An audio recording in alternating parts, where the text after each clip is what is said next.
नमस्ते स्टूडेंट्स, आइए आज हम बात करते हैं हमारे चैप्टर नंबर 3 उसी चैप्टर पॉलिनोमियल में हैं अभी हम।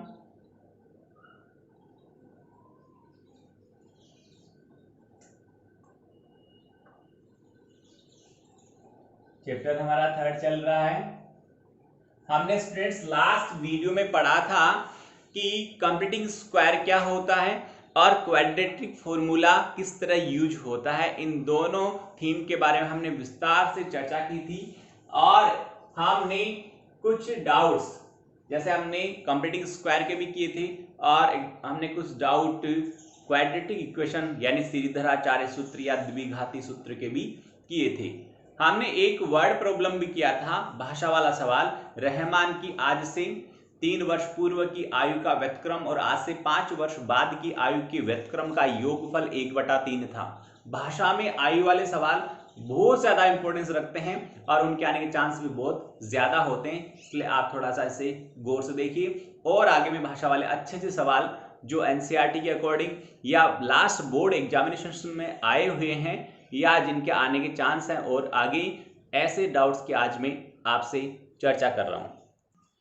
एक स्टूडेंट्स ने मैथ्स और इंग्लिश में टोटल मार्क्स 30 ऑब्टेन किए। यदि वो मैथ्स में दो सब्जेक्ट में यानी मैथ्स और इंग्लिश में उसने टोटल 30 मार्क्स ऑब्टेन किए, मैं एक बार पूरा डाउट बोलता हूं, उसके बाद इसको सोल्व करने के स्टेप्स आपको एक्सप्लेन करूंगा कि एक स्टूडेंट ने मैथ्स और इंग्लिश में टोटल 30 मार्क ऑब्टेन किए। यदि वो मैथ्स में पहले जितने प्राप्त कर रही थी उससे 2 मार्क्स ज्यादा ऑब्टेन करती और इंग्लिश में पहले जितने ऑब्टेन कर रही थी उससे 3 मार्क्स कम ऑब्टेन करती, तो उसके दोनों सब्जेक्ट के जो मार्क्स है उनका प्रोडक्ट 210 होता। वापस आराम सुन लीजिए कि एक विद्यार्थी ने गणित और अंग्रेजी में कुल मिलाकर 30 अंक प्राप्त किए। यदि वह गणित में 2 अंक ज्यादा और इंग्लिश में 3 अंक कम प्राप्त करती तो उसके अंकों का गुणनफल 210 आता। यह हमारा सवाल है। हल करने की दृष्टि से मैं सवाल को स्टार्ट कर रहा हूं, आप सुनिएगा।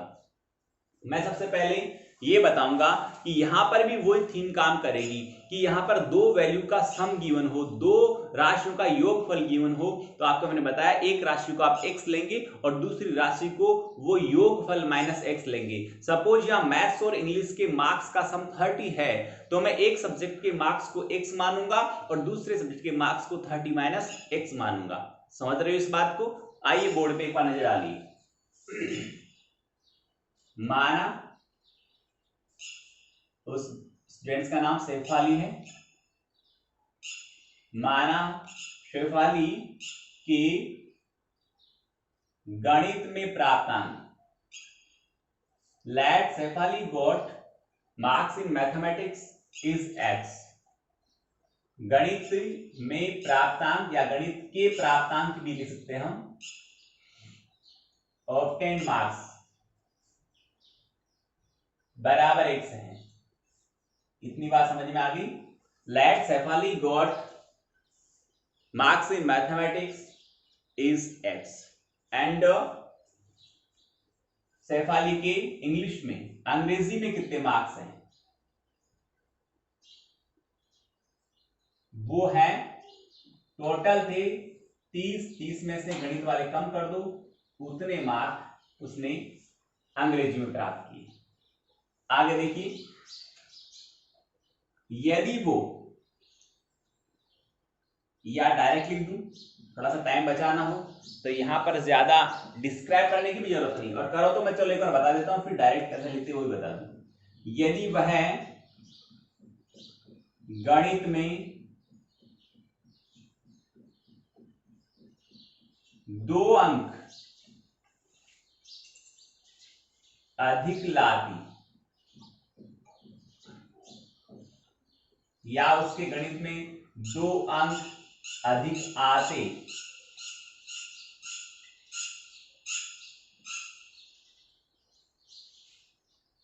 तथा एक साथ ही दोनों स्टेटमेंट को ज्वाइन कर देता हूं, तथा अंग्रेजी में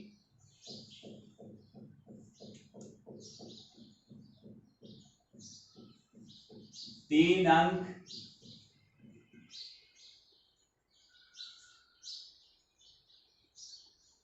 प्राप्त करती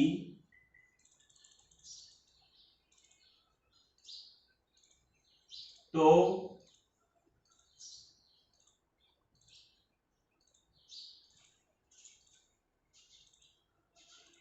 अब गणित के जो अंक होते, गणित के जो प्राप्तांक होते वो इस तरह होते कि गणित में 2 ज्यादा हो गए और अंग्रेजी में 3 कम हो गए। अंग्रेजी में 3 कम हुए तो 30 माइनस एक्स में से 3 कम हुए तो 27 माइनस एक्स हो गई। अब यहां लिखते सवाल की प्रतिबद्धता के अनुसार, according to given statement the product of the marks obtain in math and English is 210। सवाल की प्रतिबद्धता के अनुसार दोनों विषयों में प्राप्त अंकों का गुणनफल 210 आ रहा है। ये सवाल में दिया गया है, मैं नहीं कह रहा हूं। 27x minus x square, 54 minus 2x minus 210 is equal to 0। और फिर आगे आ रहा है हमारे पास ये माइनस का एक्स स्क्वायर है और प्लस के 25x है और माइनस के 156 है, इज इक्वल टू 0। यहां सबके साइन चेंज हो जाएंगे, एक्स स्क्वायर हो गया है, माइनस 25x हो गए, प्लस 156 हो गया, इज इक्वल टू 0। यहां पर देखिए आप आराम से इसके टुकड़े क्या क्या हो सकते हैं। 12 गुणा 13 हो सकते हैं। 12 गुणा 13 और 12 और 13 को जोड़ोगे तो 25 आएगा, गुणा करोगे तो 156 आएगा। एक बार बोर्ड पे आराम से देख लें। यदि यहां पर हम थोड़ा शॉर्ट करते, टाइम कम होता, शॉर्ट करते तो क्या करते वो भी आपको बताता हूं। बोर्ड पे एक बार नजर डालिए, इस पार्ट को गायब कर देते। माना शेफाली ने गणित में प्राप्तांक हैं या गणित के प्राप्तांक हैं x नंबर और अंग्रेजी के प्राप्तांक हैं 30 माइनस एक्स। फिर डायरेक्ट लिखते सवाल की प्रतिबद्धता के अनुसार, यानी वो कह रहा है कि अंग्रेजी में 2 नंबर ज्यादा आते, सॉरी गणित में 2 नंबर ज्यादा आते, अंग्रेजी में 3 नंबर कम आते, तब उन दोनों अंकों का गुणनफल 210 आ जाता। क्लियर है? हाँ जी, इस तरह से आप इस डाउट को सोल्व करेंगे। आगे वाला पार्ट आपको करना आता है, फिर भी किसी स्टूडेंट को किसी तरह की दिक्कत हो तो आप मुझे कॉल करें, पूछें, कोई संकोच नहीं करें। आप अपनी जितनी मेहनत करेंगे उतना ही आप पाएंगे। नेक्स्ट डाउट पे ले चलता हूं आपको।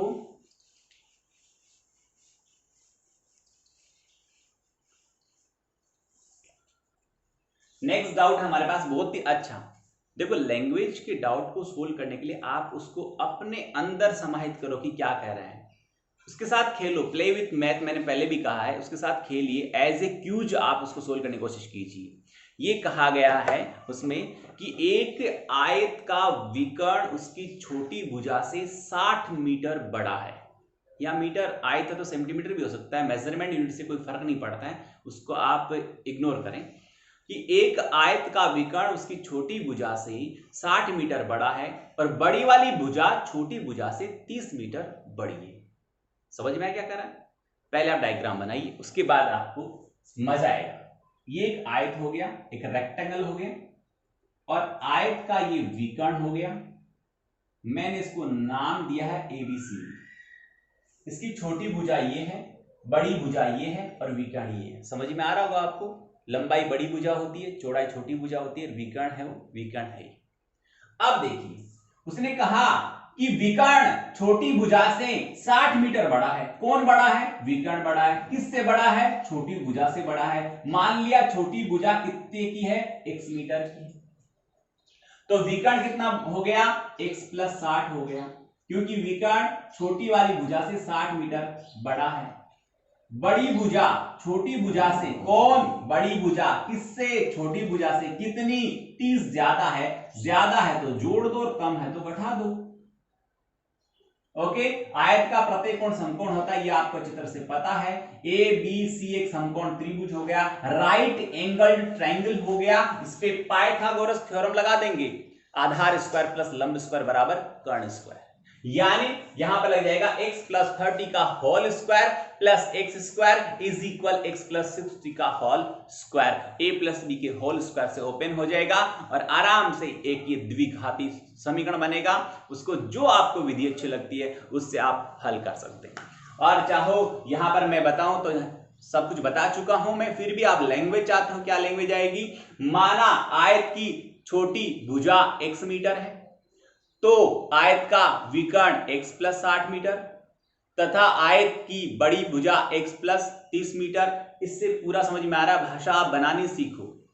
यहां पर इस प्रॉब्लम की भाषा तो मैं आपको बना दूंगा, हो सके आप रट भी लोगे, से रटना नहीं, आत्मसात करिए, लैंग्वेज खुद क्रिएट करना सीखिए, अपने ऑब्जर्वेशन से लैंग्वेज बनाइए।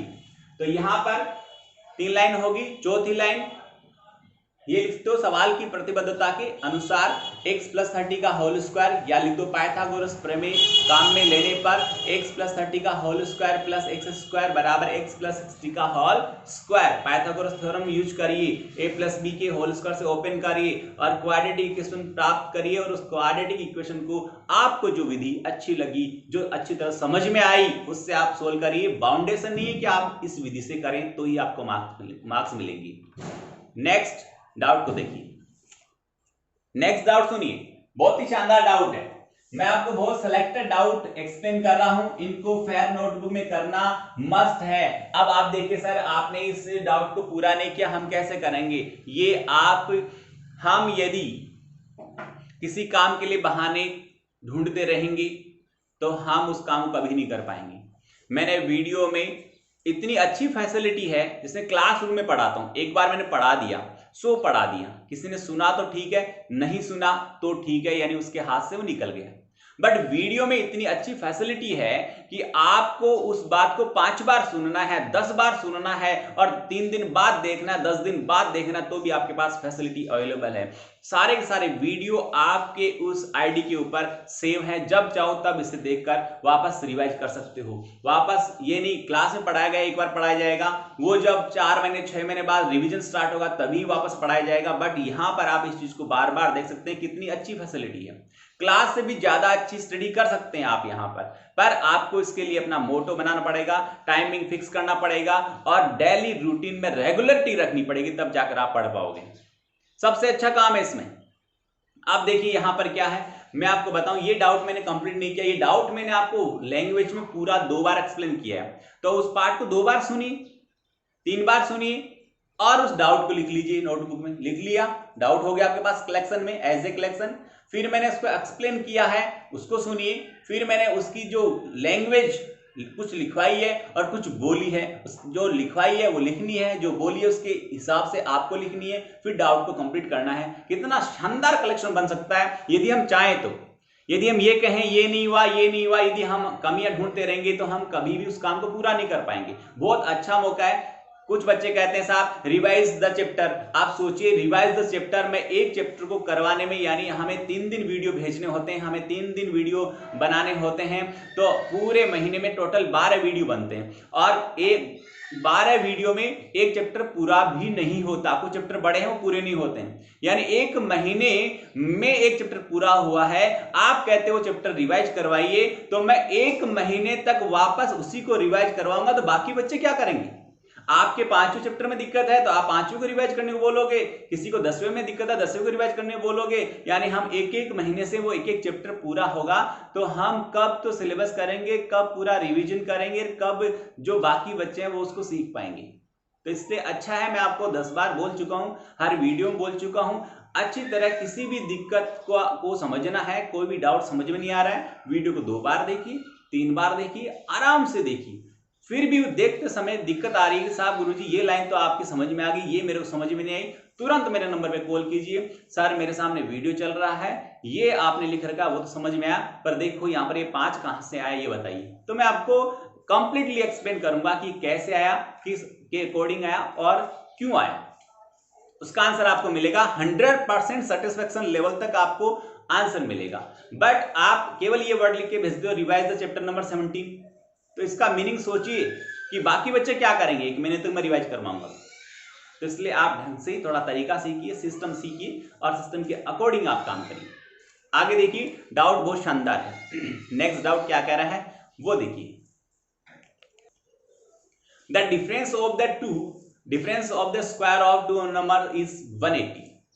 दो संख्याओं का वर्गों का अंतर 180 है। दो संख्याओं के वर्गों का अंतर 180 है। छोटी वाली संख्या का वर्ग बड़ी वाली संख्या का 8 गुना है। यहां पर वर्ड्स पे जाइए, words make the relation between your digits. आपकी डिजिट्स के बीच में रिलेशन क्या होगा वो वर्ड्स तय करेंगे। मैंने कहा कि दो संख्याएं ऐसी है जिनके वर्गों का अंतर 180 है। छोटी वाली संख्या का वर्ग बड़ी वाली संख्या का 8 गुना है। अब यहीं से स्टार्ट होता है डाउट। यहां पर आप चाहो तो इसे दो वेरिएबल में भी कर सकते हो। मान लिया पहली संख्या x है, दूसरी संख्या y है। दो वेरिएबल में ऐसे डाउट ज्यादा इजी होते हैं, पर थोड़ी सी लेंथ बढ़ जाती है। ध्यान रखिए इस बात का।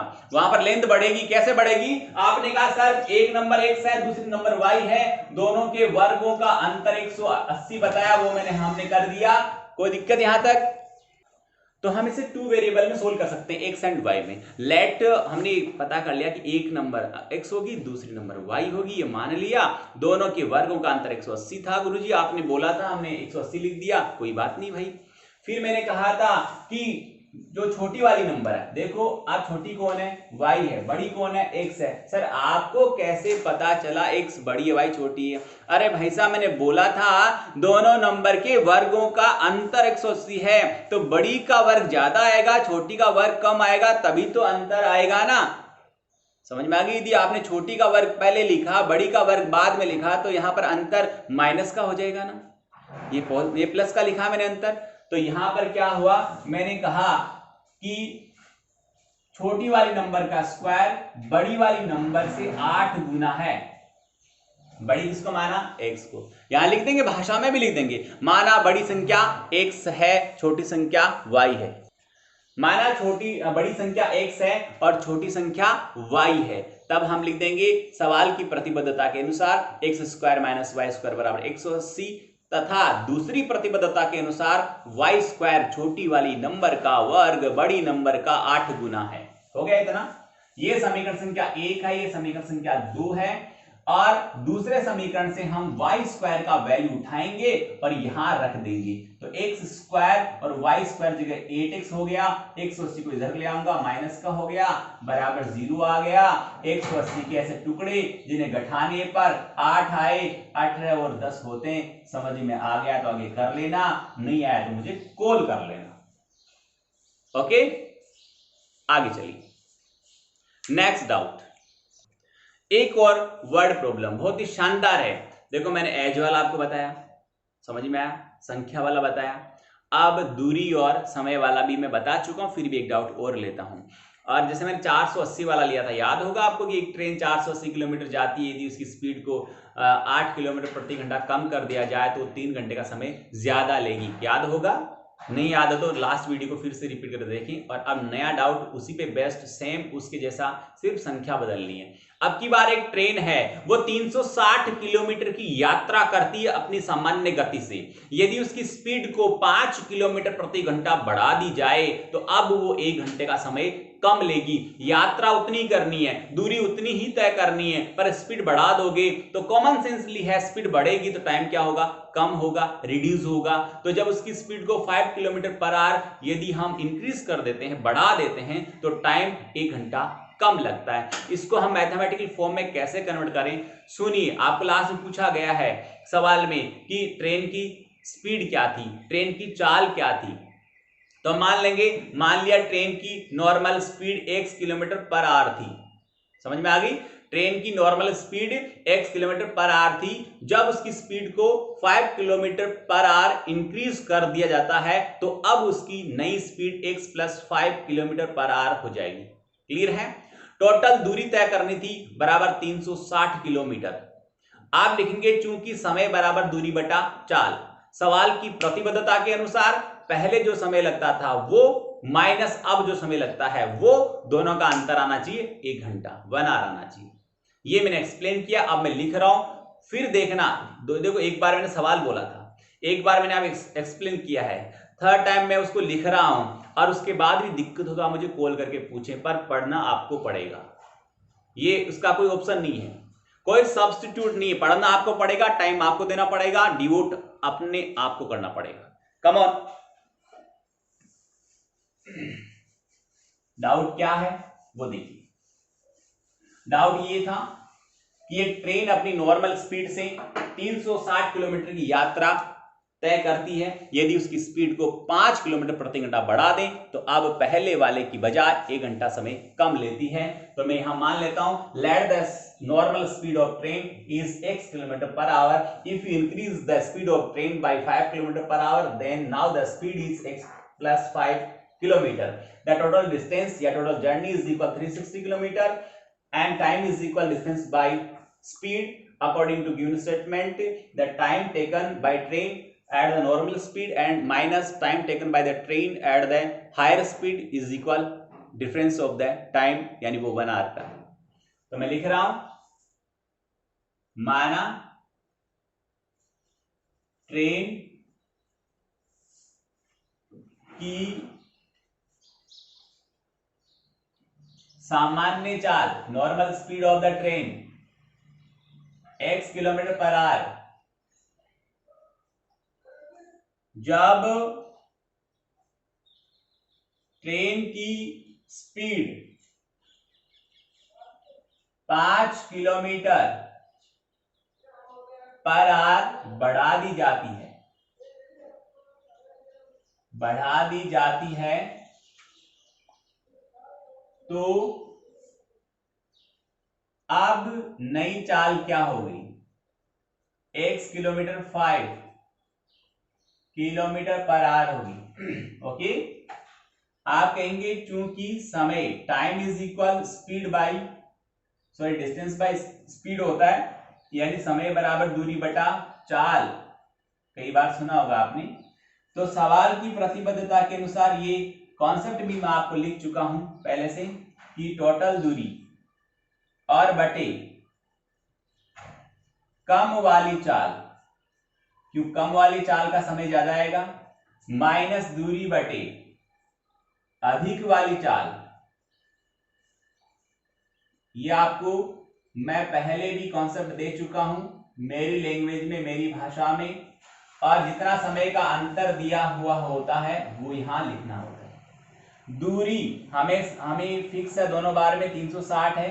सामान्य चाल पहले हमने x मानी है, जब स्पीड बढ़ा दी तो उसकी चाल होगी x प्लस 5 और समय का डिफरेंस कितना है, 1 घंटा।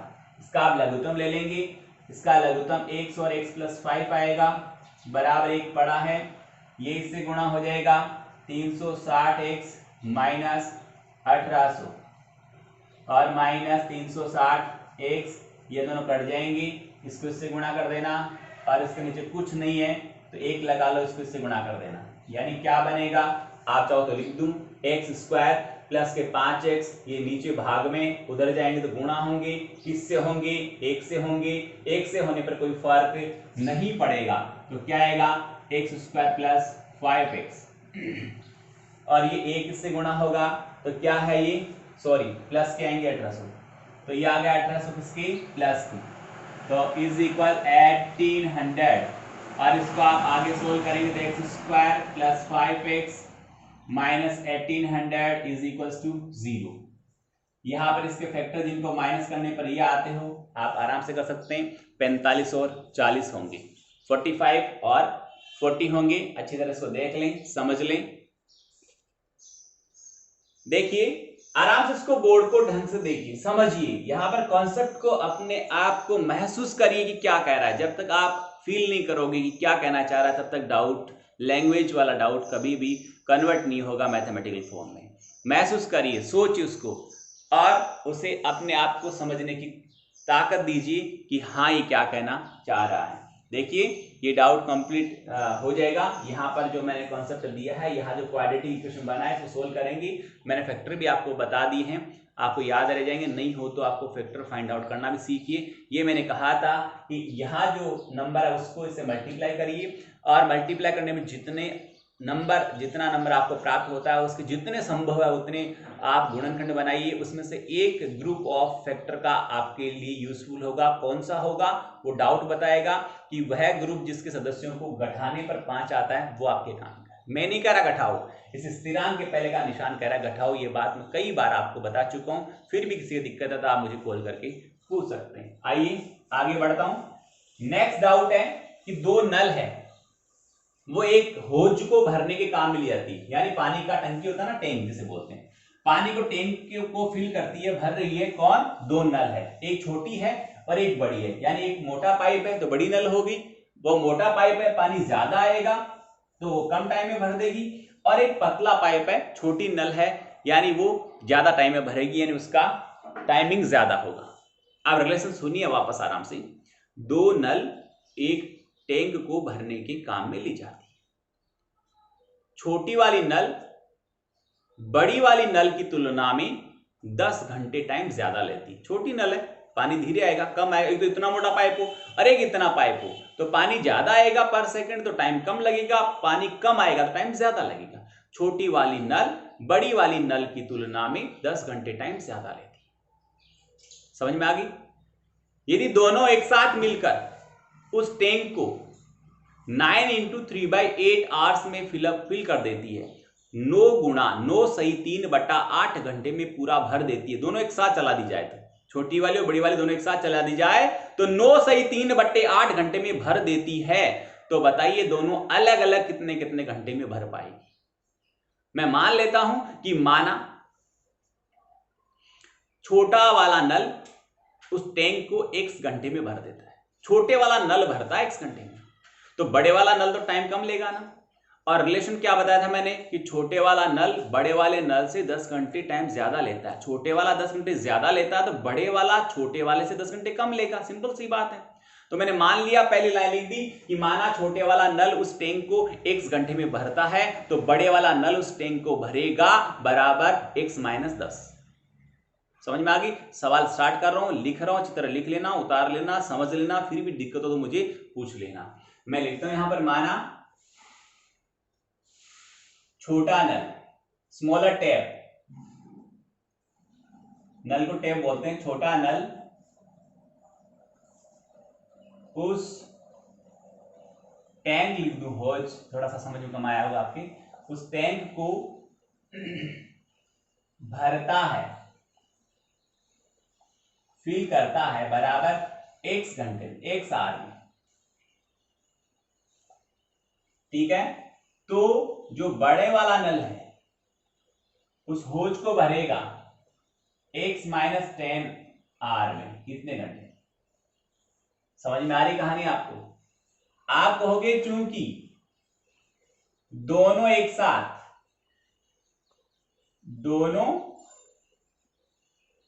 साथ उसे 9 सही 3/8 घंटे में भर देते हैं, but both can fill it in 9 × 3/8 hours. घंटे में भर देते हैं, both can fill it in 9 × 3/8 hour, कितने में भर देते हैं? तो सवाल की प्रतिबद्धता के अनुसार, सवाल की प्रतिबद्धता सुनिए, 1/x plus 1/x - 10 is equal 1/9 × 3/8। इसको जब हम सोल्व करेंगे तो 1/x प्लस 1/x - 10 और इज इक्वल 1/75/8 हो गया।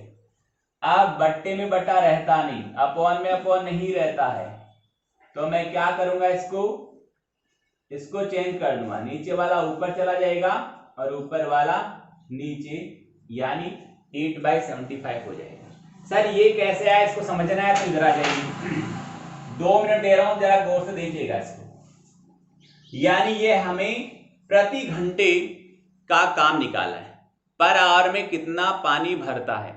छोटे वाला नल 1 घंटे में इतना होज को भर देता है, बड़े वाला नल 1 घंटे में इतने होज को भर देता है, और ये दोनों 1 घंटे में कितना भरते हैं वो आ गया। जैसे मैं किसी काम को, काम एक है, मैं किसी एक काम को 5 दिन में करता हूं, तो मैं 1 दिन में कितना काम करूंगा, my work done by in 1 day, यदि मैं फाइंड करूंगा 1 दिन का यदि मुझे काम चाहिए तो आएगा 1/5। ये फॉर्मूला होता है वर्क बाय टाइम, समय, काम बटा समय।